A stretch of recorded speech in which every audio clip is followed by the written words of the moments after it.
Hello बच्चों, कैसे हो? बढ़िया, एकदम बढ़िया ही रहिएगा। बस टाइम पे पढ़ते रहिएगा। स्वागत है आप सभी का हमारे YouTube चैनल ऑर्गे अकेडमी में। मैं अमित सैनी और आज मैं लेकर आया हूं हेलोजन डेरिवेटिव का 4th लेक्चर। हेलोजन व्युत्पन्न जो हमने शुरू करा है, हेलोजन व्युत्पन्न जिसको हमने छेड़ दिया है, उसका चौथा लेक्चर लेकर मैं आया। चौथे लेक्चर में आज हम पढ़ क्या रहे हैं? आज हम पढ़ रहे हैं एल्किल हैलाइड्स का निर्माण। हम पढ़ रहे हैं एल्किल हैलाइड्स के निर्माण की विधियां। वो कौन कौन से मेथड्स हैं जिनसे हम एल्किल हैलाइड को बना सकते हैं। उन सभी मेथड्स, उन सभी विधियों का आज हम अच्छे से अध्ययन करेंगे। ठीक है बच्चों, तो देखिए, अगर मैं बात करूं कि एल्किल हैलाइड मुझे बनाना है, ठीक, तो बनाने के लिए मैं कुछ मटेरियल यूज करूंगा। क्या मैं कुछ मटेरियल यूज करूंगा और उनकी हेल्प से मैं एल्किल हैलाइड बनाऊंगा, है ना? तो सबसे पहले जो मैं मेथड डिस्कस कर रहा हूं वो मेथड है अल्कोहल से एल्किल हैलाइड बनाना। सबसे पहला मेथड जो हम ले रहे हैं वो है अल्कोहल से एल्किल हैलाइड बनाना, अल्कोहल द्वारा।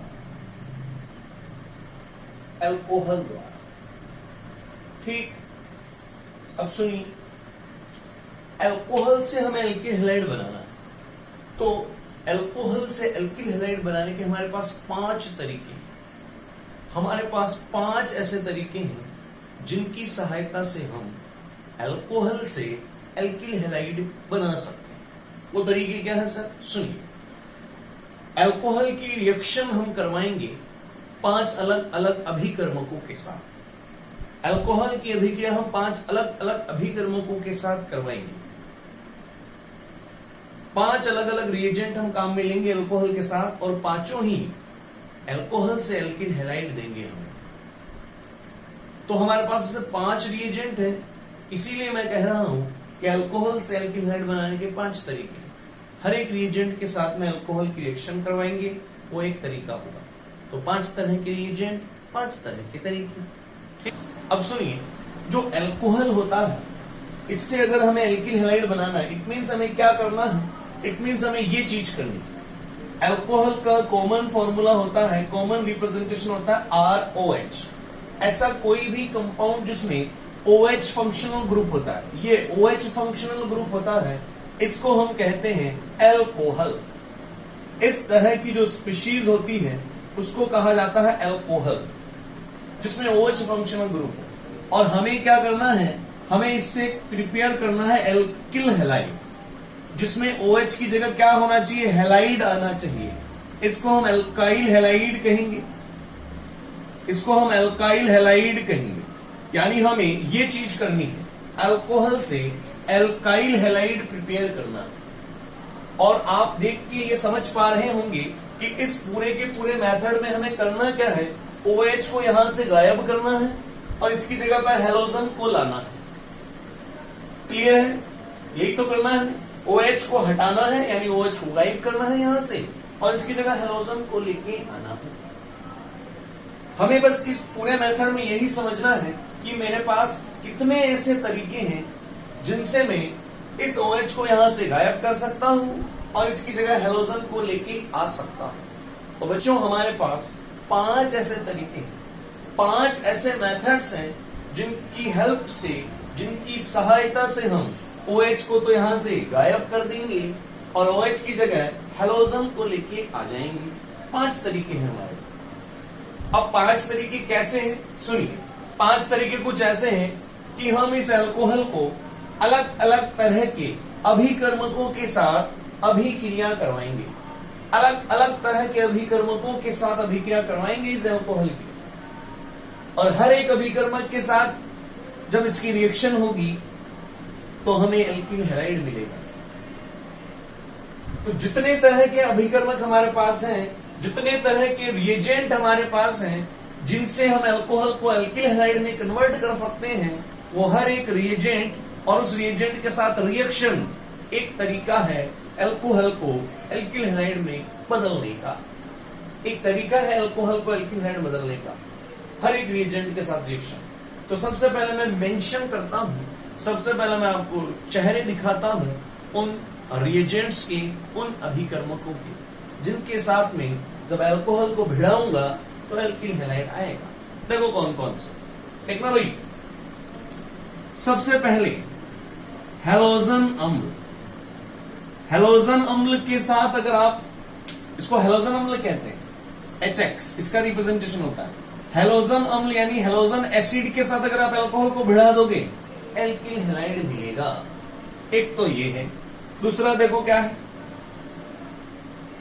धातु हैलाइड, धातु हैलाइड के साथ अगर आप भिड़ा दोगे अल्कोहल को तो भी एल्किल हैलाइड मिलेगा। तीसरा क्या है सुनो, तीसरा तरीका है फास्फोरस पेंटाहेलाइड के साथ अगर आप भिड़ा दोगे तो भी आपको एल्किल हैलाइड मिलेगा। चौथा तरीका फास्फोरस ट्राईहेलाइड के साथ भिड़ा दोगे तो भी एल्किल हैलाइड मिलेगा। और पांचवा और लास्ट है थायोनिल क्लोराइड, थायोनिल क्लोराइड के साथ भिड़ा दोगे तो भी आपको एल्किल हैलाइड मिलेगा।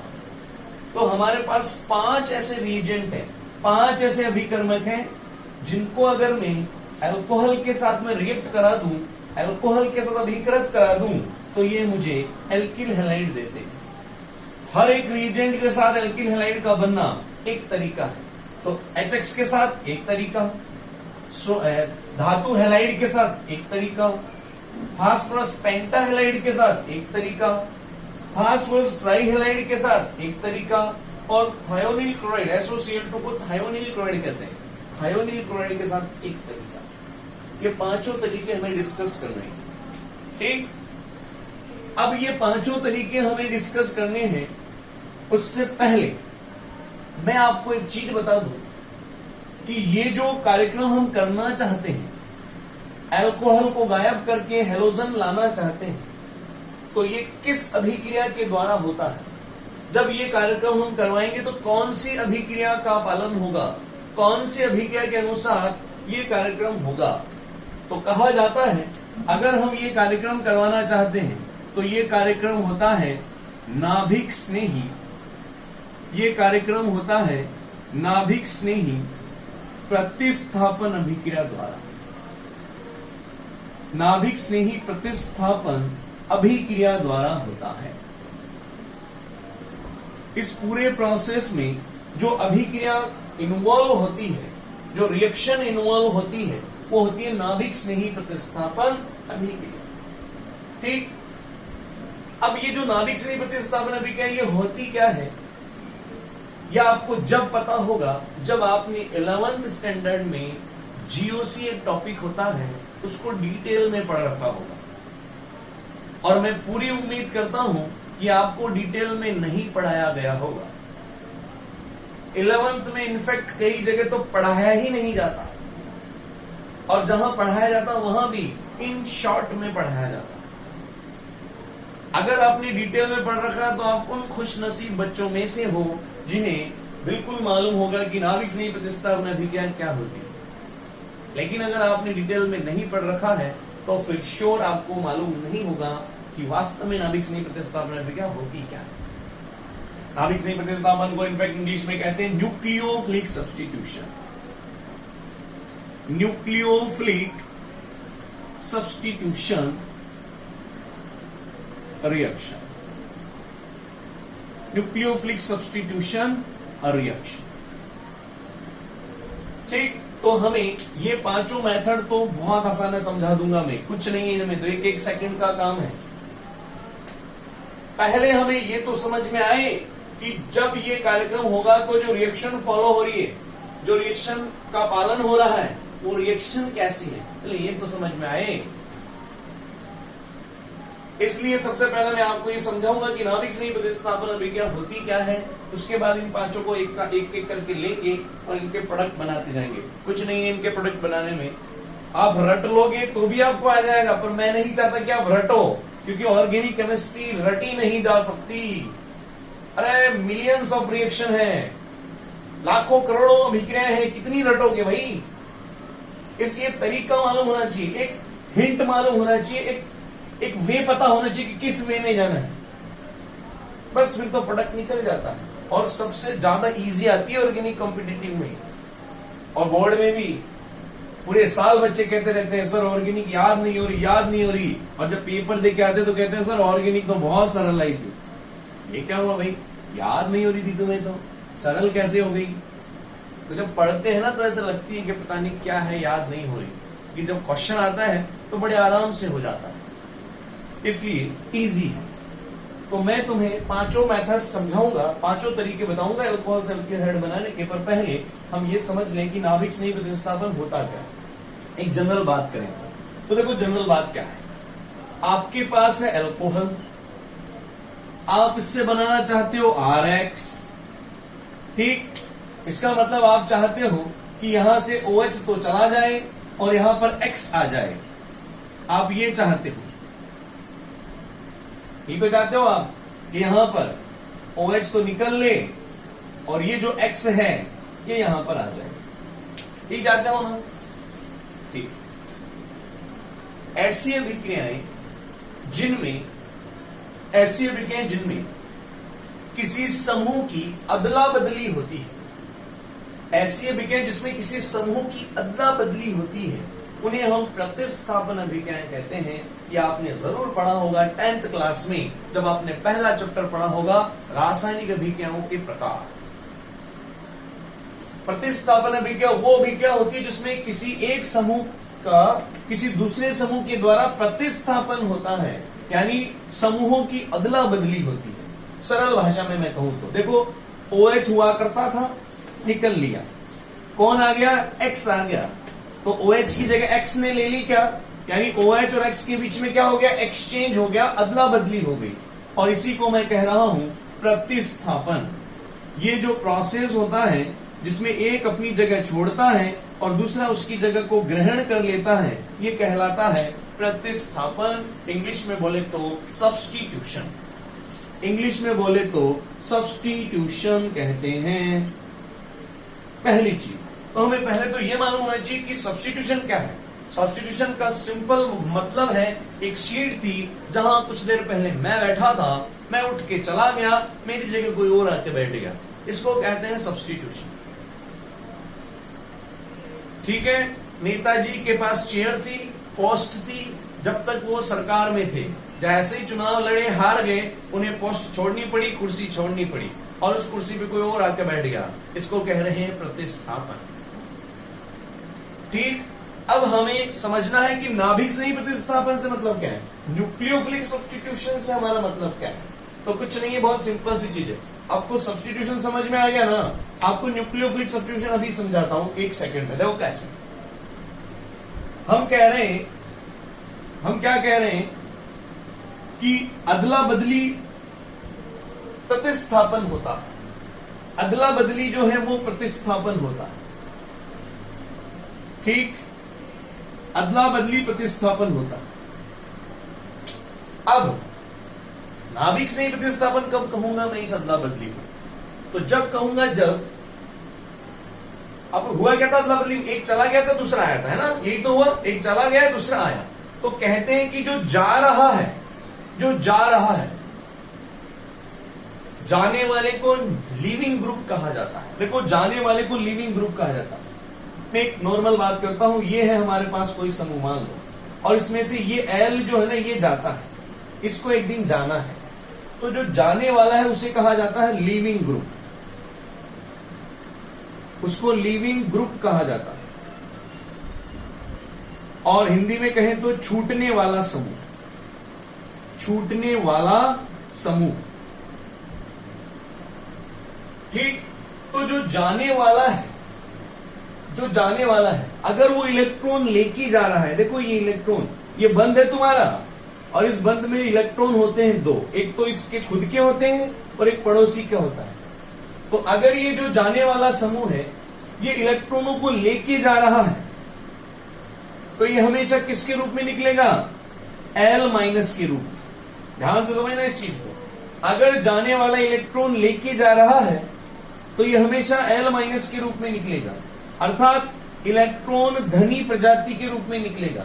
और जो इलेक्ट्रॉन धनी प्रजातियां होती हैं उन्हें हम कहते हैं नाभिक स्नेही।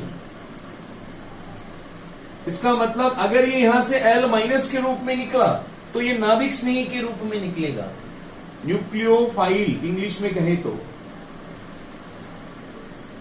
ठीक, तो अगर मान लो आपका निकलने वाला जो ग्रुप है, जाने वाला जो समूह है, वो बंध के दोनों इलेक्ट्रॉनों को लेके निकल लिया, बंध के दोनों इलेक्ट्रॉनों को लेके निकल लिया, तो ऐसा लीविंग ग्रुप कहलाता है नाभिक स्नेही, पहली चीज।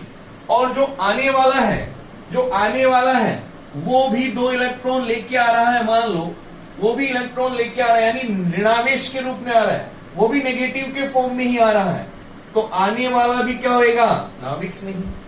आने वाला भी नाभिक स्नेही है और जाने वाला भी नाभिक स्नेही है, जाने वाला भी नाभिक स्नेही है। तो उस केस में यह प्रतिस्थापन कहलाता है नाभिक स्नेही प्रतिस्थापन।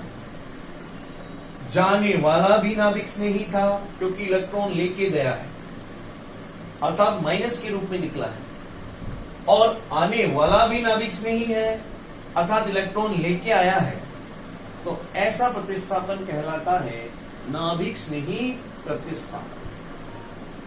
जाने वाला माइनस के यानी नेगेटिव के फॉर्म में जा रहा है, यानी इलेक्ट्रॉन लेके जा रहा है, और आने वाला नेगेटिव के फॉर्म में ही आ रहा है अर्थात इलेक्ट्रॉन लेके आ रहा है, तो ऐसी प्रजातियां कहलाती है नाभिक स्नेही।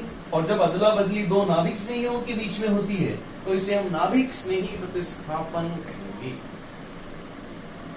ठीक, और एक चीज ध्यान रखना, हेलोजन जो होता है, हेलोजन वो हमेशा माइनस के रूप में ही आता है, हेलोजन हमेशा हेलाइड के रूप में ही आता है, हेलोजन हमेशा इलेक्ट्रॉन लेके आता है, इसलिए हेलोजन हमेशा नाभिक स्नेही की तरह ही आएगा। और OH जब भी जाएगा तो इलेक्ट्रॉन लेके ही जाएगा, इसका मतलब नाभिक स्नेही के रूप में ही जाएगा। और इसीलिए तो मैंने इस अभिक्रिया को क्या नाम दिया था, नाभिक स्नेही प्रतिस्थापन। तो हमने नाभिक स्नेही प्रतिस्थापन क्यों कह रहे हैं अपन इसको, क्योंकि इसमें जो हेलोजन आता है OH को हटाने, वो खुद भी एक नाभिक स्नेही है, और OH जो यहां से जाता है वो भी एक नाभिक स्नेही है, और अदला बदली नाभिक स्नेहियों के बीच में हो रही है, इसलिए इसको हम कह रहे हैं नाभिक स्नेही प्रतिस्थापन। आई थिंक समझ गए होंगे। बोलो भाई, कोई डाउट हो तो बता देना कमेंट बॉक्स में, चैट बॉक्स में, जो भी आप सुटेबल समझें। ठीक है, ओके। चलिए, अब हमने ये तो समझ लिया कि नाभिक स्नेही अदला बदली कर रहे हैं, नाभिक स्नेहियों के बीच में अदला बदली हो रही है, तो इसको नाभिक स्नेही प्रतिस्थापन हम कह रहे हैं। अब हम समझते हैं इन 5 मेथड्स के बारे में एक एक करके। ठीक है, अल्कोहल से भी पहला मेथड ए, और वो क्या है, वो है हेलोजन अम्ल के साथ अभिक्रिया द्वारा, हेलोजन अम्ल के साथ अभिक्रिया द्वारा, अभिक्रिया द्वारा, by the reaction with halogen acid, halogen acid. देखो भैया कैसे बनाते हैं अपन, पहला मेथड पेश है आपके सामने। आज आपको पहली बार पता चलेगा कि कैसे अल्कोहल से एल्किल हैलाइड को बना सकते हो हेलोजन अम्ल के साथ अभिक्रिया द्वारा। लेकिन आपको ये मेथड मैं समझाऊं उससे पहले आपको हेलोजन अम्ल के बारे में मालूम होना चाहिए। हेलोजन अम्ल क्या होता है, देखो हेलोजन अम्ल का जनरल रिप्रेजेंटेशन तो होता है कुछ इस तरह से। हेलोजन अम्ल जो मिस्टर है उसका जनरल रिप्रेजेंटेशन होता है HX, जहां X जो है ये हेलोजन को रिप्रेजेंट करता है, और ये जो X है ये X क्या क्या हो सकता है फ्लोरीन हो सकता है क्लोरीन हो सकता है ब्रोमीन हो सकता है आयोडीन हो, इनमें से कोई भी हो सकता है। और ये क्या है, इस बेसिस पर हेलोजन अम्ल 4 तरह के हो सकते हैं, HF, HCl, HBr और HI, इनके अलावा और पांचवा कोई हेलोजन अम्ल नहीं होता। तो अगर आपसे कह रहा है हेलोजन अम्ल के साथ अभिक्रिया, इसका मतलब या तो इसके साथ करा रहा होगा, या इसके साथ रिएक्शन हो रही होगी, या इसके साथ या इसके साथ, और कोई पांचवा नहीं होगा। और खुशखबरी, इसके साथ रिएक्शन जनरली नहीं करवाते हैं, अवॉइड करते हैं, क्योंकि बहुत ज्यादा धमाके से रिएक्शन होती है और जो रिएक्शन करवा रहा है उसे नुकसान पहुंच सकता है, उसके लिए हानिकारक हो सकती है, इसलिए इसको अवॉइड करते हैं। तो अवॉइड कर दिया तो अब तो तीन ही बच गए। HCl के साथ हो सकती है, HBr के साथ हो सकती है, या HI के साथ हो सकती है। ठीक है, तो ये है हेलोजन। अब नाम भी सुनो, hydrogen chloride, hydrogen fluoride, hydrogen bromide और हाइड्रोजन आयोडाइड। इनके नाम भी ध्यान होने चाहिए। Hydrogen fluoride, hydrogen chloride, hydrogen bromide, hydrogen iodide. Hydrofluoric अम्ल, क्योंकि हमने कहा ना हेलोजन अम्ल है, तो हाइड्रोफ्लोरिक अम्ल, हाइड्रोक्लोरिक अम्ल, हाइड्रोब्रोमिक अम्ल, हाइड्रो आयोडिक अम्ल। हाइड्रो आयोडिक अम्ल भी कहते हैं और हाइड्रोजन आयोडाइड भी कहते हैं। हाइड्रोब्रोमिक एसिड भी कहते हैं, हाइड्रोजन ब्रोमाइड भी कहते हैं, हाइड्रोक्लोरिक एसिड भी कहते हैं, हाइड्रोजन क्लोराइड भी कहते हैं, हाइड्रोक्लोरिक एसिड कहते हैं और हाइड्रोजन फ्लोराइड भी कहते हैं। तो सबसे पहले तो जिसके साथ रिएक्शन करवानी है उनकी शक्लें मालूम होनी चाहिए ना। ये रही शक्लें, इनमें से किसी एक के साथ रिएक्शन। तो हमने ये तो समझ लिया कि भैया जिसके साथ हमें रिएक्शन करानी है उनकी शक्लें क्या है, ठीक। और किसकी करवानी है ये भी हमें मालूम है, अल्कोहल की, क्योंकि अल्कोहल से बनाना है हमें एल्किल हैलाइड। यानी अब आपको एक लैंग्वेज बोलनी आनी चाहिए कि अगर हमें अल्कोहल से एल्किल हैलाइड बनाना है हेलोजन अम्ल के साथ अभिक्रिया द्वारा, तो हम क्या कहेंगे, जब हम अल्कोहल की अभिक्रिया हेलोजन अम्ल के साथ कराते हैं, जब हम अल्कोहल की अभिक्रिया हेलोजन अम्ल के साथ कराते हैं, तो नाभिक से ही प्रतिस्थापन अभिक्रिया के द्वारा हमें एल्किल हैलाइड प्राप्त होते हैं। जब अल्कोहल की अभिक्रिया हेलोजन अम्ल के साथ करवाई जाती है, जब अल्कोहल की अभिक्रिया हेलोजन अम्ल के साथ करवाई जाती है, तो नाभिक से ही प्रतिस्थापन अभिक्रिया के द्वारा हमें एल्किल हैलाइड प्राप्त होते हैं। एल्किल हैलाइड प्राप्त होते हैं, खत्म, बस हो गई। अब हमें रिएक्शन को करना कैसे ये समझना है। देखो कैसे करना है, कहते हैं, अच्छा सबसे पहले तो हमें ये भी तो देखना पड़ेगा कि इन हेलोजन अम्लों की क्रियाशीलता का क्रम क्या है। अगर मैं कह रहा हूं कि ये चारों के चारों ही रिएक्शन में पार्टिसिपेट कर रहे हैं, ये चारों अभिक्रिया में भाग ले रहे हैं, तो सबसे तेजी से कौन रिएक्शन करेगा और सबसे धीरे कौन रिएक्शन करेगा, तो ये चीज हमें समझनी है। तो हेलोजन अम्लों की क्रियाशीलता का क्रम देखो क्या होता है। हेलोजन अम्लों की क्रियाशीलता का क्रम, क्रियाशीलता का क्रम क्या होता है हमें ये मालूम होना चाहिए। तो क्रम कुछ ऐसा होता है बच्चों, हाइड्रो आयोडिक अम्ल जो होता है HI सबसे ज्यादा क्रियाशील होता है, इसके बाद हाइड्रोब्रोमिक एसिड होता है, इसके बाद हाइड्रोक्लोरिक एसिड होता है और सबसे कम होता है HF। इसीलिए तो धमाके से होती है, एक साथ बहुत सारी एनर्जी देनी पड़ती है रिएक्शन कराने के लिए, और उस एनर्जी की वजह से वहां धमाका हो सकता है। तो सबसे कम क्रियाशील है, दूसरा नुकसान होता है इस रिएक्शन में, हार्मफुल रिएक्शन है, इसलिए इसको हम अवॉइड करते हैं। रिएक्शन किस किस के साथ जनरली होगी, या तो HI, HBr या HCl, और HI के साथ रिएक्शन सबसे तेज होगी, सबसे फास्ट होगी, क्योंकि इसकी क्रियाशीलता सबसे ज्यादा है, और HF के साथ अभिक्रिया सबसे स्लो होगी, धीमे होगी, क्योंकि इसकी क्रियाशीलता सबसे कम है। क्लियर है। तो अगर हमें अल्कोहल से एल्किल हैलाइड बनाना है और उसमें सबसे पहले हेलोजन अम्ल के साथ अभिक्रिया द्वारा बनाना है, तो हेलोजन अम्ल कौन कौन से हो सकते हैं मैंने ये बताया आपको, और इन हेलोजन अम्लों की क्रियाशीलता क्या होती है हमने ये समझा। ठीक, अब हम रिएक्शन को समझते हैं कैसे होती है ये रिएक्शन। अब मैं इनको मिटा रहा हूं ताकि स्पेस क्रिएट कर सकूं।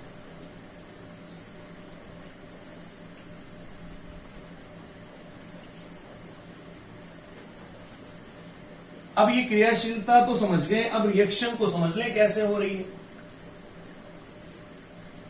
देखो, एक चीज और ध्यान रखना इस रिएक्शन के बारे में, कहते हैं सामान्यतया ये अभिक्रिया निर्जल जिंक क्लोराइड की उपस्थिति में होती है, ऐसा नहीं है कि अनुपस्थिति में नहीं हो सकती, पर जनरली जिंक क्लोराइड की उपस्थिति में होती है। और क्यों होती है यह भी मालूम होना चाहिए। यहां जिंक क्लोराइड उत्प्रेरक का कार्य करता है,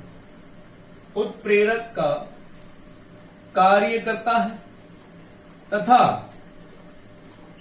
एक तो उत्प्रेरक का काम करता है, ये तो करता है, तथा अभिक्रिया द्वारा निर्मित या अभिक्रिया के उप उत्पाद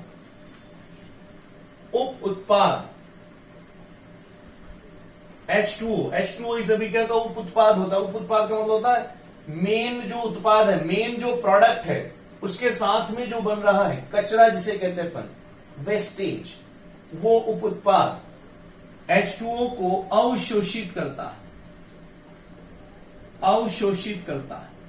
यानी उसके अवशोषण का काम भी करता है, ताकि रिएक्शन वापस बैकवर्ड नहीं हो सके। इंग्लिश में कहें तो क्या कहेंगे, इंग्लिश में भी देख लो, कहेंगे generally a reaction proceed in the presence of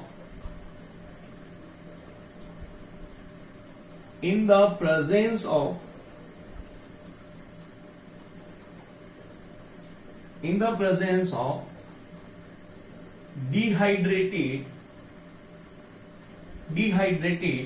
क्या लिख दू, एनहाइड्रस, ज्यादा बढ़िया, एनहाइड्रस ZnCl2 इसकी प्रेजेंस में होती है।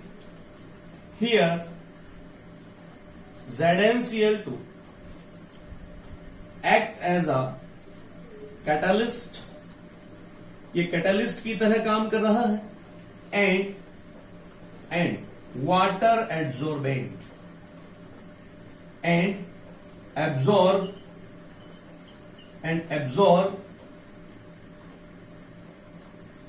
water which is produced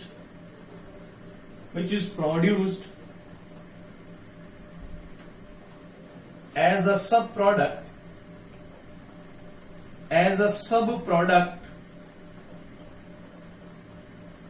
in this reaction। तो यहां पर जनरली रिएक्शन होती है एनहाइड्रस ZnCl2 के प्रेजेंस में, और ZnCl2 यहां पर किसका काम करता है, एक्ट एज अ कैटलिस्ट, एक तो कैटलिस्ट का काम कर लेता है, साथ में ये अभिक्रिया में जो भी वाटर निकलता है एज अ सब प्रोडक्ट, उस वाटर को भी एब्जॉर्ब कर लेता है और कचरा हटाने का काम भी करता है। तो ये एक इंपॉर्टेंट बात है जो इस रिएक्शन के बारे में हमें मालूम होनी चाहिए। अब देखो, ZnCl2 हो जरूरी नहीं है, क्योंकि कैटलिस्ट है भाई। कैटलिस्ट का काम होता है रिएक्शन को फास्ट करवाता है, रिएक्शन की स्पीड बढ़ा देता है। और अगर मान लो आप कैटलिस्ट नहीं ले तो ऐसा थोड़ी रिएक्शन होगी ही नहीं, होगी लेकिन स्लो होगी, बहुत धीरे होगी, इतनी धीरे होगी कि हमें बहुत ज्यादा टाइम लगेगा प्रोडक्ट को प्राप्त करने में या प्रोडक्ट को ऑब्टेन करने में। जैसे मैं कहूं कि अगर मान लो मैं रिएक्शन करा रहा हूं अल्कोहल की हैलोजन अम्ल के साथ और मैंने ZnCl2 नहीं ले रखा, तो वो रिएक्शन हो रही है 5 घंटे में, 5 घंटे बाद जाके मुझे अल्किल हैलाइड मिल रहा है। और अगर मैं ZnCl2 ले लेता हूं तो मुझे 5 मिनट में ही प्रोडक्ट मिल रहा है। तो भैया मैं कौन सा काम करूंगा, 5 घंटे इंतजार करने का या 5 मिनट का? बिल्कुल नो डाउट हम 5 मिनट का ही इंतजार करेंगे, क्योंकि हम वो काम करना पसंद करते हैं जो फटाफट हो जाता है। तो ऐसा नहीं कि ZnCl2 नहीं लिया तो रिएक्शन नहीं हो पाएगी, रिएक्शन तो हो जाएगी लेकिन बहुत स्लो होगी। तो उसकी स्पीड को बढ़ाने के लिए हम यहां ZnCl2 को एज ए कैटलिस्ट यूज करते हैं। क्लियर? तो जो भी जरूरी बातें थी मैंने आपको इस रिएक्शन की बता दी हैं। अब हम इस रिएक्शन पर फोकस करते हैं कि इस रिएक्शन में होता क्या है। जब हम एल्किल हैलाइड बना रहे हैं अल्कोहल से, और किसके साथ अभिक्रिया द्वारा? अभिक्रिया के द्वारा बना रहे हैं अपन हैलोजन अम्ल के साथ। तो सबसे पहले तो जनरल रिएक्शन लिखता हूं। एल्कोहल को कुछ इस तरह से रिप्रेजेंट करा जाता है। ये है एल्कोहल, ये है एल्कोहल, और हैलोजन अम्ल को ऐसे दिखते हैं अपन HX अभी कहा था, यह है हैलोजन अम्ल। इन दोनों के बीच में ही तो रिएक्शन करवानी है, और किसकी उपस्थिति में करवानी है? निर्जल ZnCl2 की उपस्थिति। इंग्लिश में लिखूं क्या? येलो, ये अल्कोहल है, और ये है आपका हैलोजन अम्ल, हैलोजन एसिड, और ये है आपका एनहाइड्रस ZnCl2। इंग्लिश में भी लिख दिया मैंने। अब इन दोनों के बीच में रिएक्शन होती है, तो कैसे होती है? देखना भाई कैसे होती है, एक सेकंड में आंसर पता करना है।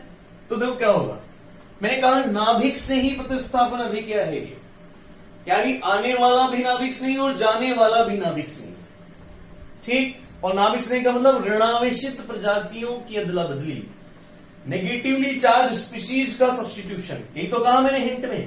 अब आप पता करो कि इसका नेगेटिवली चार्ज स्पीशीज कौन सी है और इसकी नेगेटिवली चार्ज स्पीशीज कौन सी है।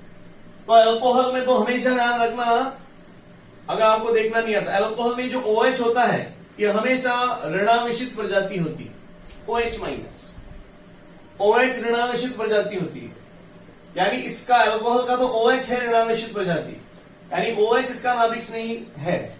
और HX के अंदर ये जो हैलोजन होता है, ये हैलोजन होती है ऋणावेशित प्रजाति, यानी इस अल्कोहल का नाभिक नहीं OH है, हैलोजन अम्ल का नाभिक नहीं X है। समझ रहे हो? तो क्या होगा, ये X तो यहां जाएगा देखो, और ये OH इधर आएगा, ये X तो यहां जाएगा और ये OH इधर आएगा, तभी तो हुई ना नाभिक स्नेही प्रतिस्थापन। इसका नाभिक स्नेही X था गया, इसका नाभिक स्नेही OH था चला गया। तो इस कार्यक्रम से क्या हुआ जरा देखिए, इस कार्यक्रम से क्या हुआ जरा देखिए। तो कुछ नहीं है इनमें, हजार तरीके समझाने के। जहां OH हुआ करता था वहां X पहुंच गया, क्या बन गया? RX। जहां X होता था वहां OH पहुंच गया, क्या बन गया? HOH। अब HOH को ही तो वाटर कहते हो, और इस RX को क्या कहते हो? Alkyl halide. हेलो, कितना आसान है देखो, एल्किल हैलाइड बन गया क्या? अरे यही तो बनाना चाह रहे थे तुम लोग, चलो बन गया एल्किल हैलाइड। तो अगर हम अल्कोहल की अभिक्रिया हैलोजन अम्ल के साथ में निर्जल जिंक क्लोराइड की उपस्थिति में कराते हैं, तो नाभिक स्नेही प्रतिस्थापन अभिक्रिया के फलस्वरूप हमें एल्किल हैलाइड और वाटर का निर्माण होता है, वाटर का निर्माण होता है। क्या बोल रहे सर? जब भी अल्कोहल की अभिक्रिया हैलोजन अम्ल के साथ होगी तो किसकी उपस्थिति में? निर्जल ZnCl2, तो एक तो बनेगा एल्किल हैलाइड और एक बनेगा वाटर। ओके, और ये नाभिक स्नेही प्रतिस्थापन अभिक्रिया है। आप इसको देखो ऐसे भी लिख सकते हो, पूरा कई तरीके हैं, हजार तरीके हैं, इसको ऐसे भी लिख सकते हो। देखो वाटर ही तो निकालना है, यहां से हटाओ। देखो जब भी मैं कहूं नाभिक स्नेही, इसका मतलब ये बंद को लेके भागेगा। नाभिक स्नेही का काम होता है माइनस के रूप में जाना, माइनस का मतलब इस पूरे बंद को लेके भागेगा। तो इसका तो यहां से हटाना, और इसका H, क्योंकि इसका नाभिक स्नेही X है तो ये बंद X के साथ रहेगा, इसलिए H को अकेले। तो ये वाटर निकल गया। देखो यहां से आपने क्या निकाल दिया? वाटर निकाल दिया, तो बच गया क्या? RX। ये लो, ऐसे भी लिख सकते हो इसको, मर्जी आपकी, जैसा आपको अच्छा लगे, ऐसे लिखो, ऐसे लिखो, कैसे लिखो। ये है हैलोजन अम्ल के साथ अल्कोहल के अभिक्रिया से एल्किल हैलाइड बनाना। देख लो भाई, बोलो किसको समझ में नहीं आ रही? मैसेज बॉक्स में डाल देना, नहीं समझ में आई तो। परंतु इसमें ऐसा कुछ है ही नहीं जो हम नहीं समझे। देख लो भाई, ये तो नॉर्मल जनरल बात थी। अब मैं यहां पर मान लो किसी एक हैलोजन अम्ल की शक्ल दिखाता हूं, अब मैं यहां पर HX नहीं लिख के मान लो लिख दिया मान लो मैंने लिख दिया अल्कोहल के साथ मैंने लिख दिया HI लिख दिया। अब HI के केस में ZnCl2 की जरूरत नहीं होती। क्यों नहीं होती? अरे क्यों नहीं होती? वो इसलिए नहीं होती सर क्योंकि ये बहुत ज्यादा क्रियाशील है। ये तो खुद ही बहुत ज्यादा क्रियाशील, उतावला है, फटाफट रिएक्शन करना चाहता है।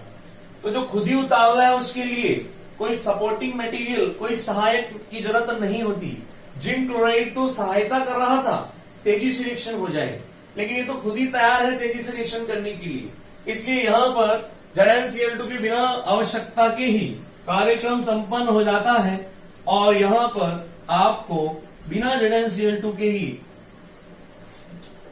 फास्ट प्रोडक्ट मिलेगा, तेजी से उत्पाद मिलेगा। ये गया आपका वाटर, चला गया वाटर, और वाटर के जाते ही हमें मिल गया RI और H2O। RI को कहते हैं alkyl iodide, alkyl iodide, alkyl iodide, alkyl iodide. ये लो, ZnCl2 की जरूरत कहां पड़ेगी ये भी देख लो। मैं अल्कोहल के साथ में ला रहा हूं HCl को, यहां मेरे को ZnCl2 चाहिए। क्यों चाहिए? क्योंकि HCl की क्रियाशीलता कम है, तो यहां निर्जल ZnCl2 की जरूरत पड़ेगी। समझ रहे हो बात को? और कुछ हीट भी करना पड़ेगा, थोड़ा बहुत हीट भी करना पड़ेगा। हीट तो यहां भी करना पड़ेगा, लेकिन बहुत ज्यादा हीट नहीं करना पड़ेगा। लेकिन यहां पर ज्यादा हीट करना पड़ेगा क्योंकि इसकी क्रियाशीलता कम है, लेकिन फिर भी थोड़ा बहुत हीट कर दो, ZnCl2 लगा दो, तो यहां भी वाटर निकल जाएगा। कुछ नहीं है, आपको सब में एक ही काम करना है। जब भी आपको अल्कोहल के साथ हेलोजन अम्ल दिख जाए और कंडीशन फेवरेबल हो, अनुकूल परिस्थितियां दिख जाए, तुरंत वाटर निकाल दीजिए, तुरंत जल का एक अणु निकाल दीजिए और एल्किल हैलाइड बना दीजिए। इसको कहेंगे एल्किल क्लोराइड, एल्किल क्लोराइड। देख लो, इस तरह से हम अल्कोहल से एल्किल हैलाइड बना सकते हैं अगर हम इसकी रिएक्शन किसके साथ करा दें? इसकी रिएक्शन अगर हम करा दें हेलोजन अम्ल के साथ। तो बताइए, पहली रिएक्शन समझ में आ गई सबके? इस तरह से होता है कार्यक्रम। अब आती है दूसरी। हमने कहा अल्कोहल से एल्किल हैलाइड बनेंगे 5 तरीके, ये तो पहला तरीका था भाई। अब लेते हैं दूसरा तरीका। दूसरा तरीका क्या है? बहुत इंपॉर्टेंट है ये रिएक्शन, ध्यान रखना इसके बारे में। क्या कह दिए हम, क्या क्या कहे थे? दूसरा बी मेथड। मेथड बी है धातु हैलाइड के साथ अभिक्रिया द्वारा। धातु हैलाइड, धातु हैलाइड के साथ अभिक्रिया। धातु हैलाइड में भी जनरली NaCl के साथ अभिक्रिया द्वारा, अभिक्रिया द्वारा, by the reaction with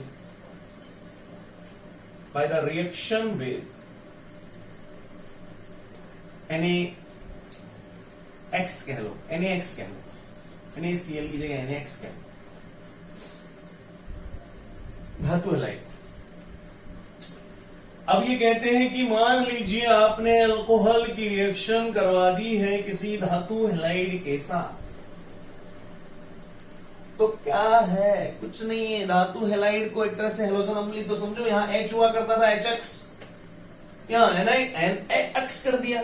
आप इसको HX की तरह ट्रीट करो तो HX में क्या होता था? H और OH जाता था, वाटर निकल जाता था। यहां क्या जाएगा? Na और OH जाएगा, बस कार्यक्रम समाप्त। वहां पर उत्प्रेरक आप लेते थे निर्जल ZnCl2, यहां लेंगे सांद्र। यहां पर सांद्र सल्फ्यूरिक अम्ल की उपस्थिति में अभिक्रिया होती है। यहां पर सांद्र सल्फ्यूरिक अम्ल की उपस्थिति में अभिक्रिया होती है। और ये सांद्र सल्फ्यूरिक अम्ल यहां पर क्या करता है? इसका काम भी समझो क्या है। इसका काम क्या है? ये इस OH को हटाने का काम करता है। देखो, OH को हटाना सोडियम के बस की बात नहीं है।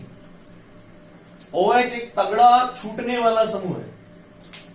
तगड़ा छूटने वाला समूह का मतलब आसानी से उठ के नहीं जाता। दो तरह के छूटने वाले समूह होते हैं, एक तो होता है बुरा और एक अच्छा। इंग्लिश में कहे तो बैड लिविंग ग्रुप और गुड लिविंग ग्रुप। तो OH एक बुरा छूटने वाला समूह है, बैड लिविंग ग्रुप है, आसानी से नहीं जाता। इसको तो धक्के मारने पड़ते हैं या फिर लालच देना पड़ता है, और धक्के मारने पे भी नहीं जाता ही, इसको तो लालच देना पड़ेगा भैया। सर इससे अच्छी सीट है वहां आगे, खिड़की के पास वाली सीट है आपके लिए, आप उधर चलिए। लालच देना पड़ेगा, कोई प्रलोभन देना पड़ेगा, कोई ऑफर करना पड़ेगा, तब जाके यहां से अलग हटता है, तब जाके अपनी जगह छोड़ता है। तो इससे इसकी जगह छुड़वाने के लिए हम यहां सल्फ्यूरिक अम्ल का उपयोग करेंगे। और सल्फ्यूरिक अम्ल इसकी जगह कैसे छुड़वाएगा वो कहानी हम कभी बाद में डिटेल में डिस्कस करेंगे, अभी हम शॉर्ट में बात कर रहे हैं। तो H2SO4 यहां से OH को हटाएगा, गया OH को हटाएगा, हटा दो। और जैसे OH यहां से जाएगा तो X यहां पर धावा बोल देगा, सीट रोक लेगा, क्योंकि इसका नाभिक स्नेही कौन है? X माइनस X ही तो है, और इसका नाभिक स्नेही था OH। अभी वहां भी तो यही करे थे, OH को भगाए थे, X को लाए थे, है ना। तो क्या होगा, आपको मिल गया जो आपको लेना था, RX तो मिल गया। देखो जहां OH हुआ करता था X पहुंच जाएगा। अब इस OH का हुआ क्या, तो देखो OH का क्या हुआ। अम्ल का क्या काम होता है? अम्ल का काम प्रोटॉन देना होता है। क्या अम्ल का काम प्रोटॉन देना, तो ये एक प्रोटॉन देगा, H+ आयन देगा, और ये यहां से OH- ही तो था, तो OH- और H+ मिलके बना देंगे यहां भी वाटर। और ये सोडियम कहां जाएगा बेचारा, ये सोडियम इस सल्फ्यूरिक अम्ल के साथ में कनेक्ट होके NaHSO4 बनाएगा। यानी इस अभिक्रिया में तुम्हें क्या क्या मिलेगा, एक तो एल्किल हैलाइड, एक मिलेगा वाटर। वाटर कैसे मिल रहा है समझना, ये एक H+ देगा, H+ आयन इस OH के साथ में वाटर बनाएगा, और H+ आयन की जगह इसका Na आ जाएगा। और देखो ये ऐसे होगा, ऐसे होगा। क्या होता है कि जब हमें पूरा बेसिक आता है तो दिक्कत नहीं आती, और नहीं आता है तो फिर दिक्कत ही दिक्कत आती। ये तो यहां से फ्री हुआ वो है, तो ये तो इसका H ले जाएगा, देखो देखा ना। और यहां H जाने से यहां भी तो जगह खाली होगी, तो इस जगह को कौन भर देगा, Na+, क्योंकि इसका पार्टनर जा चुका, इसे भी तो पार्टनर चाहिए, तो ये HSO4 के साथ में पार्टनरशिप कर लेता है। तो Na तो HSO4 के साथ गया, NaHSO4 के फॉर्म में, H2SO4 का H चला गया OH के साथ में वाटर के फॉर्म में, और ये बच गए RX जो हमें बनाने थे। इस तरह से हमें मिल रहा है एल्किल हैलाइड, एल्किल हैलाइड मिल रहा है। अब यहां भी वही कहानी कह सकते हो आप, अगर ये NaCl है तो RCl बनेगा, ये तो वो के वही बनेंगे, इन पे कोई फर्क नहीं पड़ेगा। अगर ये NaBr है तो RBr बनेगा। यस और नो, क्लियर है? देख लो,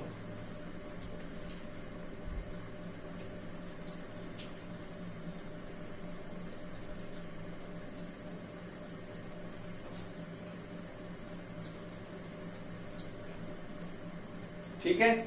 इस तरह से हम धातु हैलाइड के साथ भी एल्किल हैलाइड बना सकते हैं, अल्कोहल के अभिक्रिया कराके। ये भी नाभिक स्नेही प्रतिस्थापन है, देखो एक नाभिक स्नेही गया, दूसरा उसकी जगह आ गया, ये भी नाभिक स्नेही प्रतिस्थापन है। चलिए अब आगे देखते हैं नेक्स्ट, तीसरा मेथड क्या है, तीसरी अभिक्रिया क्या है।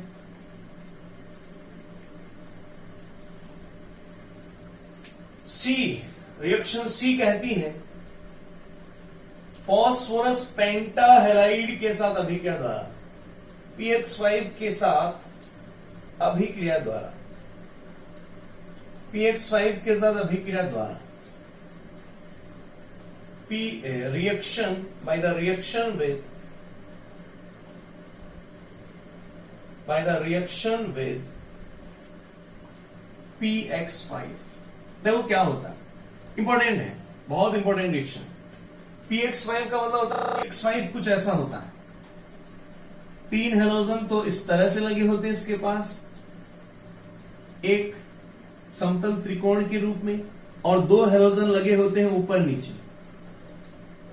ऐसे समझना, ऐसे ये एक तल है मेरा हाथ, है ना, इस तल के बीच में एकदम फास्फोरस रखा है और इधर एक हेलोजन है, इधर एक हेलोजन है और इधर एक हेलोजन है, यानी ये तीनों हेलोजन तो एक ही तल में है और ये तीनों को जब मैं मिलाता हूं तो एक समतल त्रिकोणीय संरचना बन रही है। समतल का मतलब एक ही तल में है तीनों, और तीनों को मिलाते हैं तो त्रिकोण बन रहा है। देखो 1 2 3 कोण बन रहे हैं क्या, इसे समतल त्रिकोण कहते हैं। और ये जो 2 एक्स है ऊपर नीचे, इसका मतलब एक तो कहां है, तल के लंबवत बाहर की ओर तुम्हारी ओर है और एक तल के लंबवत अंदर की ओर है, पीछे की ओर, यानी दोनों हेलोजन क्या है, एक बाहर की ओर है और एक अंदर की ओर, एक तो इधर है और एक अंदर की ओर है, ठीक। और जब मैं इन सबको मिलाता हूं तो इसकी आकृति जो आती है वो आती है त्रिकोणीय द्विपिरामिडीय। इस आकृति को कहा जाता है त्रिकोणीय द्विपिरामिडी, ठीक। और इसमें ये जो बंध हैं, ये वाले जो बंध हैं,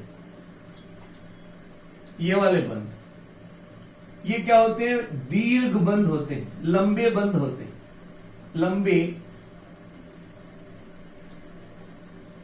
लंबे सर लंबे लिखना नहीं आता, लंबे बंध, इंग्लिश में कहें तो लार्ज बॉन्ड, ये लार्ज बॉन्ड होते हैं। और बड़े हैं, लंबे हैं, इसलिए कमजोर होते हैं। जो बड़ा होता है, लंबा होता है, वो कमजोर होता है, यानी मैं इसे कहता हूं दुर्बल बंध। ये दुर्बल होते हैं, वीक बॉन्ड है, वीक बॉन्ड। और ये जो 3 हैं जो एक ही तल में है, ये जो 3 हैं जो एक ही तल में है, ये होते हैं छोटे बंध, छोटे बंध। और छोटे जो होते हैं वो प्रबल होते हैं, मजबूत होते हैं, इन्हें कहते हैं स्मॉल बॉन्ड। और स्मॉल बॉन्ड जो होते हैं वो होते हैं स्ट्रॉन्ग बॉन्ड, ये स्ट्रॉन्ग होते हैं। अगर हम तुलना करें इन तीनों की और इन दोनों की, तो ये 2 जो बंध है ऊपर नीचे वाले यानी आगे पीछे वाले, ये दुर्बल होते हैं। और ये जो 3 है एक ही तल वाले, ये प्रबल होते हैं, क्योंकि ये छोटे होते हैं और ये बड़े होते हैं। और ये जो बड़े वाले हैं ना, इनको कहा जाता है अक्षीय बंध, ये अक्षीय बंध भी कहलाते हैं, अक्षीय बंध। और ये जो 3 होते हैं एक ही तल वाले, इन्हें निरक्षीय बंध कहते हैं, निरक्षीय बंध। इंग्लिश में कहें तो इक्वेटोरियल, इक्वेटोरियल बॉन्ड है और ये एक्सियल बॉन्ड है, ये एक्सियल बॉन्ड है। तो ऐसे भी ध्यान रखना, px5 में 2 एक्सियल बॉन्ड होते हैं जो लंबे होते हैं, दुर्बल होते हैं, और 3 इक्वेटोरियल यानी निरक्षीय बंध होते हैं जो छोटे होते हैं और प्रबल होते हैं। ये है px5। इसके साथ रिएक्शन करवानी है अल्कोहल की। तो पहले तो इसकी जानकारी होनी चाहिए कि px5 होता क्या है, इस तरह का होता है। अब सुनो, ये जो हेलोजन है ये क्या है, इस आधार पर भी हमें px5 5 तरह के मिल सकते हैं, pf5, pcl5, pbr5 और pi5। 5 तरह के हो सकते हैं पेंटाहेलाइड, इसे पेंटाहेलाइड कहते हैं। 5 हेलोजन लगे हैं ना, इसलिए पेंटाहेलाइड, फास्फोरस पेंटाहेलाइड कहा जाता है। तो फास्फोरस पेंटाहेलाइड हमारे पास 4 तरह के हो सकते हैं, pf5, pcl5, pbr5 और pi5, ठीक। लेकिन यहां पर हमारे लिए एक बेनिफिट है, एक खुशखबरी ये है कि pf5 का अस्तित्व नहीं है, pbr5 का भी कोई अस्तित्व नहीं है और pi5 का भी कोई अस्तित्व नहीं है। ये 3 जो पेंटाहेलाइड हैं, ये तीनों ही अनस्टेबल होते हैं, अस्थायी होते हैं, और इसीलिए ये ज्यादा देर तक इस रूप में रह ही नहीं सकते, ये इस रूप में अस्तित्व में नहीं होते, इस रूप में इनका अस्तित्व संभव नहीं है। तो पेंटाहेलाइड में सिर्फ एक ही ऐसा हेलाइड है जिसका अस्तित्व संभव है और वो है PCl5।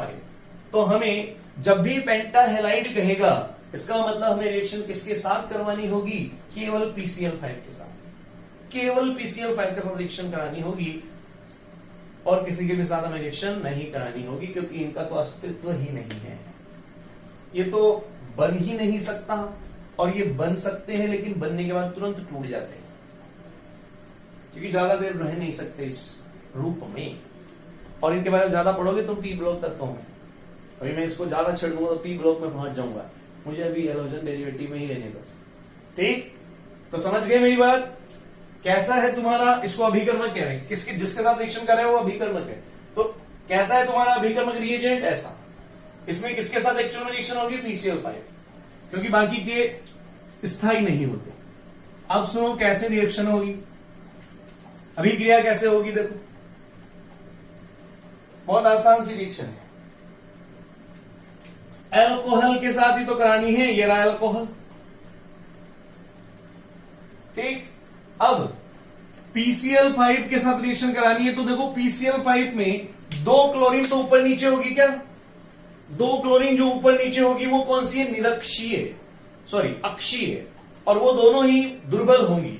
तो मैं उन दोनों को अलग से हाईलाइट कर रहा हूं, ये वाली और ये वाली। ये दोनों अक्षीय क्लोरीन हैं, ऊपर नीचे वाली जो दुर्बल है, और ये 3 जो मैंने एक साथ लिखी है, ये जो एक तल में है तीनों निरक्षीय क्लोरीन है, ये मजबूत है। तो जब रिएक्शन होगी तो पहले कौन सी टूटेंगी? बोलो, ये दोनों टूटेंगी, क्योंकि ये कमजोर है बेचारी, ये टूटेंगी। और ये जाएगी तो भी ये Cl माइनस के रूप में जाएगी। हेलोजन हमेशा किस रूप में जाता है? ध्यान रखना, हेलोजन हमेशा माइनस के रूप में जाता है, यानी ये Cl माइनस के रूप में जाएगी और ये भी Cl माइनस के रूप में जाएगी। ठीक, ठीक है, अच्छा। और यहां से ये OH जाएगा, यहां से ये OH भी जाएगा। अब देखो OH कैसे जाएगा, समझना ध्यान से। OH भी जाएगा, तो OH एक नाभिक से ही था, क्योंकि ये नाभिक से ही प्रतिस्थापन में भी गया, तो हमें समझ में आना चाहिए कि नाभिक से नहीं क्यों कह रहा हूं। OH एक नाभिक से ही तक चला गया, यहां से 2 नाभिक से ही निकल रहे हैं, तो इनमें से एक क्लोरीन तो इधर, एक क्लोरीन तो इधर। तो जैसे ही एक क्लोरीन इधर है, हीट वीट भी करना पड़ेगा, बिना गर्म करे बंद मत तोड़ देना, वरना तो हादसा है। अब ये OH बच गया, PCl3 और Cl बच गया। अब देखो क्या होगा, ये जो PCl3 है, ये PCl3 ये इस OH से ऑक्सीजन ले लेगा, ये PCl3 इस OH से ऑक्सीजन ले लेगा। जैसे ही ऑक्सीजन लिया, ये बन गया POCl3, OH से ऑक्सीजन लेके POCl3 बना दिया। अब H बच गया क्या इसका? तो इसका H और इसका एक Cl बाकी है भी, दोनों मिलके क्या बना देंगे? HCl। दोनों मिलके क्या बना देंगे? HCl। वापस से समझो एक बार, यहां से OH निकलेगा तो जगह खाली हो गई, जैसे ही OH निकला एक Cl माइनस इधर, एल्किल हैलाइड तो बन गया। अब ये जो OH गया, ये क्या करेगा? तो इस OH से जो ऑक्सीजन है वो PCl3 ले लेगा और बना देगा POCl3, और वो जो H बच गया इसका, उसको ये क्लोरीन ले लेगा और बना देगा HCl। तो इस तरह से हमें एक तो मिलेगा एल्किल क्लोराइड, एक POCl3 और एक HCl मिलेगा। और इस रिएक्शन को ऐसे और देखो इजी कर देता हूं, समझ तो गई होंगे आप, पर फिर भी इसको ऐसे लिख दो। देखो यहां से तोड़ो, ये गया एक HCl, ये गया RCl, तो क्या निकल रहा है? आपको क्या निकलता दिख रहा है? देखो RCl दिख रहा है, POCl3 दिख रहा है और HCl दिख रहा है क्या? यानी ऐसे भी करवा के देख सकते हो आप, आपकी मर्जी जैसे कराओ भाई, आपकी कॉपी है, आपका एग्जाम है, आपके ही नंबर आएंगे। एल्किल क्लोराइड बनेगा, ये लो, ये फास्फोरस पेंटाहैलाइड। तीसरी रिएक्शन खत्म हो गई। चौथी सुनो, चौथी रिएक्शन, पांचों रिएक्शन कंप्लीट करके क्लास को फिनिश करेंगे। चौथी रिएक्शन देखो कौन सी होगी। चौथी में कहते हैं फास्फोरस ट्राईहैलाइड के साथ अभिक्रिया द्वारा, फास्फोरस ट्राईहैलाइड के साथ अभिक्रिया द्वारा। डी, फास्फोरस ट्राईहैलाइड का मतलब था PX3 के साथ अभिक्रिया द्वारा, अभिक्रिया द्वारा इंग्लिश में कहे तो बाय द रिएक्शन विद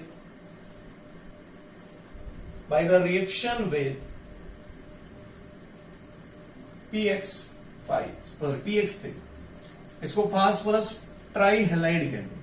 अब यहां भी कैसी संरचना होती है? देखिए संरचना पहले तो इसमें से 2 हैलोजन कम हो गई, बस यही तो हुआ, 3 तो अभी भी है क्या, तो आकृति होगी इसकी समतल त्रिकोणीय। और इसमें अब केवल और केवल निरक्षीय हैलाइड हैलोजन ही बचे हैं, निरक्षीय हैलोजन ही तो बचे हैं। और तीनों के तीनों ही कैसे हैं, एक जैसे, तीनों ही एक जैसे हैं ना, तीनों छोटे बंद रखते हैं, तीनों एक जैसे हैं, तो टूटेंगे तो तीनों ही टूटेंगे, एक नहीं टूटेगा। वो 2 अलग से इसलिए टूटते थे क्योंकि वो दुर्बल थे दोनों, अब तो दुर्बल वालों का काम ही खत्म, दुर्बल तो कोई है ही नहीं, सारे एक जैसे हैं तो सारे टूटेंगे एक साथ। अब यहां भी तुम्हारे पास 4 संभावनाएं हैं। अगर मैं हेलोजन कहूं फ्लोरीन है तो PF3, अगर मैं कहूं हेलोजन क्लोरीन है तो PCl3, अगर मैं कहूं हेलोजन ब्रोमीन है तो PBr3, और अगर मैं हेलोजन आई कहूं तो PI3। इसमें भी केवल एक ही ऐसा ट्राई हेलाइड है जो स्थायी होता है, ओनली फॉर दिस, यही स्थायी है। ये बनते तो हैं लेकिन इन्हें ज्यादा देर तक स्टोर नहीं कर सकते, संरक्षित नहीं कर सकते। इसलिए अगर इनके साथ रिएक्शन आएगी तो फिर इस तरह से लिखा हुआ आएगा P+Br2, इसके साथ अगर रिएक्शन आएगी तो लिखा होगा P+I2। इन्हें इस तरह से इसलिए लिखा जाता है क्योंकि इस रूप में ज्यादा देर रह नहीं सकते, इसलिए जहां आप रिएक्शन करा रहे हो ना इनकी, वहां फास्फोरस और ब्रोमीन को डाल दो और डालते ही ये बन जाएंगे और ये बनते ही रिएक्शन कर लेंगे। इन्हें संभाल कर नहीं रख सकते, इसलिए इन्हें उसी समय बना देते हैं जिस समय इनकी जरूरत होती है। तो किस रूप में लिखा जाएगा, फास्फोरस प्लस Br2। यानी अगर PBr3 से रिएक्शन करानी है तो PBr3 मत डालो, फास्फोरस डाल दो और ब्रोमीन डाल दो, जैसे ही डालोगे दोनों मिलकर ये बना लेंगे और ये बनते ही रिएक्शन कर लेगा। इस रूप में इसलिए नहीं डाल सकते थे क्योंकि जैसे मान लो अपने लेबोरेटरी में PBr3 बनाया, अब भाग के आ रहे हो, हट जाओ मैं PBr3 लेकर आया हूं, मुझे रिएक्शन कराने दो। जैसे आपने डालने की सोची तब तक तो ये टूट चुका था, तब तक तो PBr3 गायब हो गया था, PBr3 कुछ और बन गया। तो इतना टाइम, इतना देर तक ये स्टेबल नहीं है, इसलिए इसको वहीं बना देते हैं जहां इसकी जरूरत होती है। फास्फोरस डाल दो, ब्रोमीन डाल दो, दोनों रिएक्शन करके PBr3 में बना लेंगे और उतने में ही आप अल्कोहल भी डाल दो, रिएक्शन हो जाएगी। तो इनको तो वही बनाया जाता है जहां इनकी जरूरत होती है। और कैसे बनाते हैं, इस तरह से। तो कई बार क्या होता है, लिखा हुआ यूं हो सकता है, कई बार यूं, दोनों का मतलब एक ही है, ध्यान रखना दोनों का मतलब एक ही है। लेकिन ये इसी तरह लिखा हुआ आएगा क्योंकि इसको इस रूप में आराम से रख सकते हो, ये कभी कोई दिक्कत नहीं करना। इसका अस्तित्व संभव नहीं है, इसका अस्तित्व संभव नहीं है। PF3 जो है वो आज तक स्टेबल नहीं हो पाया है, इसलिए इसके साथ रिएक्शन नहीं करेंगे। ठीक, अब रिएक्शन कैसे होगी जरा समझ लो, बहुत आसान सी रिएक्शन है। जब अल्कोहल की रिएक्शन कराते हो आप किसके साथ, PX3 के साथ, तो जनरली PCl3 ही होगा, PCl3 होगा।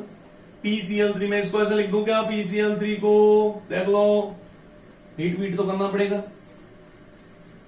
नाभिक स्नेही प्रतिस्थापन है, कितने क्लोरीन टूटने हैं, 3, क्योंकि अब तीनों एक जैसे हैं तो तीनों टूटेंगे और हर एक क्लोरीन के साथ एक अल्कोहल जाता है। क्यों, क्योंकि एक अल्कोहल का हो जाएगा वहां एक क्लोरीन, तो यहां तो 3 क्लोरीन है, इसका मतलब कितने अल्कोहल लेने पड़ेंगे, 3 लेने पड़ेंगे।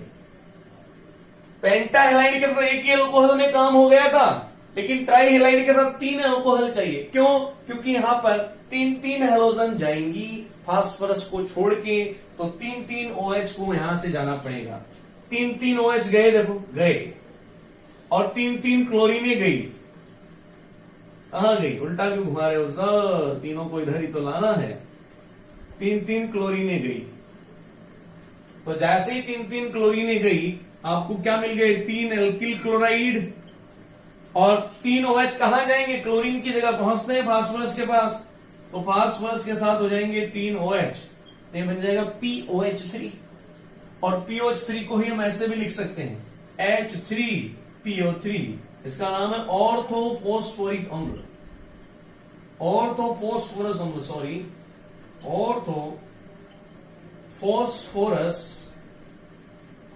ऑर्थोफॉस्फोरस अम्ल, इसको ऑर्थोफॉस्फोरस अम्ल भी कहते हैं। ऑर्थोफॉस्फोरस अम्ल एसिड कहते हैं। ये है PCl3 के सतर्क। अगर मान लो आपने लिख दिया PBr3 तो यहां RBr आ जाएगा, बाकी ये तो ऐसे ही बनना है। अगर आपने PI3 लिख दिया तो यहाँ RI आ जाना है, ये बाकी ऐसे ही बनना है, क्योंकि OH तो 3 निकलेंगे ही, तो OH के निकलने से POH3 का होल थ्राइस, सॉरी POH का होल थ्राइस तो बनना ही बनना है।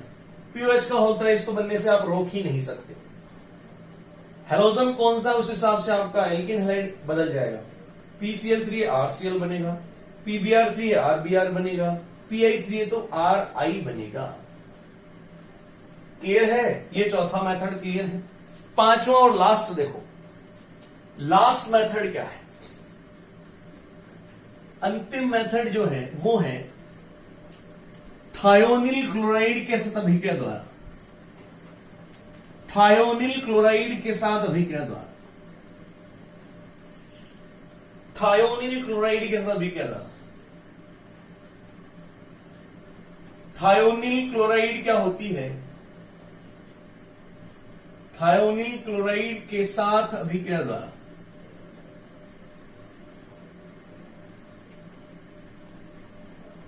थायोनिल क्लोराइड होता है SOCl2, इसको कहते हैं thionyl chloride. By the reaction with thionyl chloride, इसके साथ में रिएक्शन कैसे होती है जरा समझिए, इंपॉर्टेंट है। इस अभिक्रिया का एक और नाम है उर्फ डार्जन प्रक्रम, इसे डार्जन अभिक्रिया भी कहते हैं, डार्जन अभिक्रिया, डार्जन रिएक्शन भी कहते हैं इसे। इसमें क्या होता है? इसमें रिएक्शन होती है थायोनिल क्लोराइड की। थायोनिल क्लोराइड की संरचना ये होता है थायोनिल क्लोराइड, इसको कहा जाता है थायोनिल क्लोराइड। अब इसके साथ रिएक्शन कैसे होगी? चूंकि अल्कोहल की तो करानी है, अरे कुछ नहीं है, देखो ये है थायोनिल क्लोराइड, इसको हीट वीट करना पड़ेगा। अच्छा, ये रिएक्शन होती है पिरिडीन की उपस्थिति में, पिरिडीन लगाते हैं अपन यहां पे, पिरिडीन एक क्षार होता है, क्षार जानते हो ना, क्षार होता है। तो क्या होगा इस रिएक्शन में? देखो जब आप इसे गर्म करोगे तो SO को तो यूं लिख दो, Cl दोनों अलग अलग कर दो, जैसे अपन PCl पाइप में लिखे थे शॉर्ट में। तो यहां से तो गया HCl, यहां से गया RCl, बीच में क्या बन गया? SO2। तो एक तो बना एल्किल क्लोराइड, एक बनी SO2 गैस उड़ जाएगी, एक बना HCl, और HCl जो होता है ये पिरिडीन के साथ रिएक्शन करके उदासीन हो जाएगा, लवण बन जाएगा। HCl पिरिडीन के साथ उदासीन होकर लवण बना लेगा, SO2 गैस होगी, उड़ जाएगी, और नीचे क्या रह जाएगा? विलयन में हमें केवल एल्किल क्लोराइड मिलेगा, एल्किल क्लोराइड मिलेगा, एल्किल क्लोराइड मिलेगा। तो जब भी हम अल्कोहल की रिएक्शन थायोनिल क्लोराइड के साथ कराते हैं पिरिडीन की उपस्थिति में, तो हमें मिलता है एल्किल क्लोराइड, SO2 गैस और HCl। यहां पर SO2 गैस होने की वजह से उड़ जाती है, HCl क्षार के साथ अभिक्रिया करके लवण बना लेता है, और इस तरह विलयन में हमें सिर्फ एल्किल हैलाइड ही प्राप्त होता है, विलयन में हमें एल्किल क्लोराइड ही मिलता है। और इस तरह से जो एल्किल क्लोराइड हमें मिलता है उसका अमाउंट, उसकी मात्रा ज्यादा होती है, और इसीलिए ये अभिक्रिया एल्किल क्लोराइड को बनाने की सर्वोत्तम विधि मानी जाती है। ध्यान रखना, ये एल्किल क्लोराइड को बनाने की सर्वोत्तम विधि है। एल्किल क्लोराइड को, क्लोराइड के निर्माण की सर्वोत्तम विधि है, सर्वोत्तम विधि है। और इसे सर्वोत्तम विधि क्यों कहते हैं? क्योंकि इस विधि में जो एल्किल क्लोराइड मिलता है वो ज्यादा मात्रा में मिलता है। यहां पर एल्किल क्लोराइड की लब्धि अधिक होती है, और अधिक क्यों होती है? क्योंकि कचरा गायब हो जाता है। SO2 गैस थी, उड़ गई, HCl अम्ल था, क्षार के साथ क्या करके लवण बना के पैंदे में बैठ जाता है, तो HCl को भी हटा लिया गया, SO2 ऑटोमेटिक हट गई, तो विलयन में केवल एल्किल क्लोराइड ही रहता है। और इस तरह से कचरा जो होता है वो नहीं होता इसके अंदर, और इसी वजह से यहां पर एल्किल क्लोराइड की हमें ज्यादा मात्रा मिलती है, अधिक लब्धि होती है, और इसीलिए इसको उत्तम विधि माना जाता है। तो इंपॉर्टेंट है, पूछी जाती है, डार्जन अभिक्रिया क्या है? डार्जन अभिक्रिया मतलब अल्कोहल की रिएक्शन थायोनिल क्लोराइड के साथ, किसकी उपस्थिति में? पिरिडीन। अभी कैसे क्या मिल रहा है, एल्किल क्लोराइड, SO2 गैस और HCl। ये एल्किल क्लोराइड को बनाने की एक सर्वोत्तम विधि मानी गई है। क्यों? क्योंकि इस अभिक्रिया में बनने वाले उप उत्पाद एक SO2 गैस होती है जो उड़ जाती है, और एक HCl होता है जो अम्ल के जो क्षार के साथ में लवण बना लेता है। इसलिए यहाँ पर एल्किल क्लोराइड की लब्धि अधिक प्राप्त होती है, इसीलिए एक सर्वोत्तम विधि मानी गई है। यहाँ पर जो लब्धि होती है वो अधिक होती है। मैं लिख देता हूं यहाँ पे अधिक लब्धि, यानी मोर यील्ड। यहां पर जो यील्ड आती है वो ज्यादा आती है, इसीलिए इसको उत्तम विधि माना गया है। इस तरह से ये 5 विधियां हैं जिनसे हम अल्कोहल को लेके एल्किल हैलाइड बना सकते हैं। हैलोजन अम्ल के साथ बहुत आसान है, धातु हैलाइड के साथ बहुत आसान है, फास्फोरस पेंटाहेलाइड के साथ, ट्राईहेलाइड के साथ और थायोनिल क्लोराइड के साथ। अब आज आपका काम है इन 5 रिएक्शनों को देखेंगे, समझेंगे कैसे मैंने करवाई। आपको कोई डाउट आता है तो आप उसे पूछिएगा। जब आपको ये 5 अच्छे से आ जाए तब हम अगला मेथड पढ़ेंगे। तब तक के लिए आप इन्हीं को समझिए, कोई डाउट हो तो बताइएगा। ठीक है, आज की क्लास हम यहीं तक रखेंगे, मिलते हैं नेक्स्ट क्लास में। Thank you.